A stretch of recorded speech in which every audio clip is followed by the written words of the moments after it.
Ever feel like your mind is in a constant tug of war? We're diving deep into the wisdom of Zen Master Zhijie to get to the heart of a conflict that runs our lives, that endless pull between having and not having. You know? How do we find any real inner peace when we're caught in the middle of all that? Well, let's find out. So, Zen Master Jiazhu kicks things off with this really simple but profound idea. It seems like our whole world is built on this split, right? On one side, we have existence, we cling to the things we have, our jobs, our identity, life itself. And on the other side, we have non-existence, this emptiness that we're terrified of, losing what we have, or maybe even the idea of the void. And that creates this constant grinding tension inside us. I mean, just think about it for a second. We spend so much energy trying to build up a solid life, a solid sense of self. That's the existence side of the pole. But at the same time, we're kind of haunted by this fear that it could all just vanish. And that's the non-existent side. This constant swing back and forth is where so much of our anxiety comes from. But what if this entire conflict is just based on a huge misunderstanding? To even begin to solve this puzzle, we have to get a handle on what Zen Master Zhuzhu actually means when he talks about emptiness. And I'm willing to bet it's not what you think it is.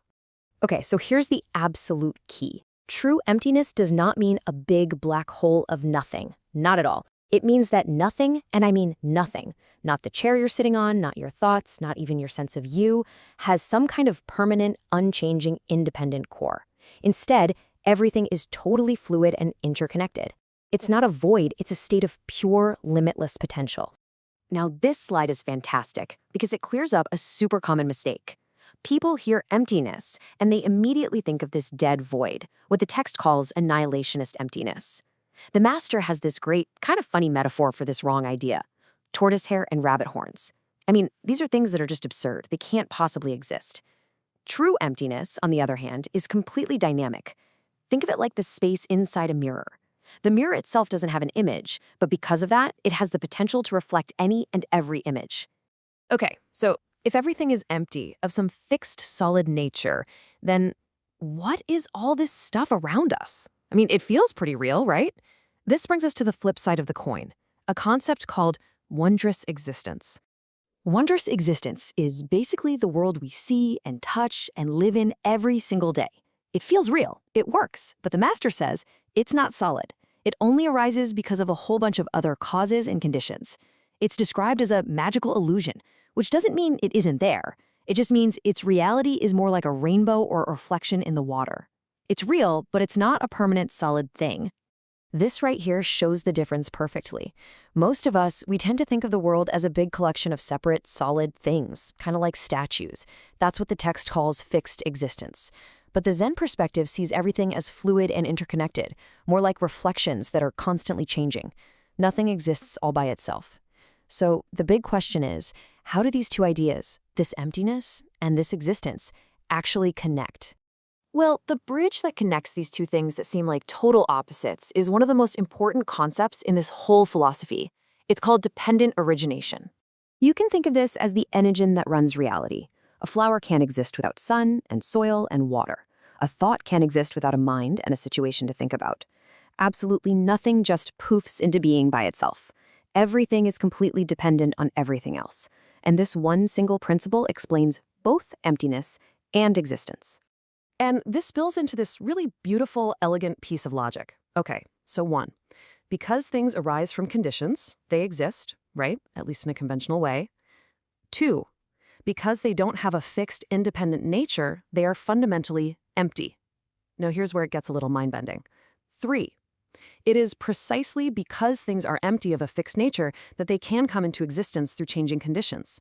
I mean, if everything was solid and permanent, nothing could ever change or be created. And finally 4, because things arise from conditions, they are, by their very definition, empty of any separate self.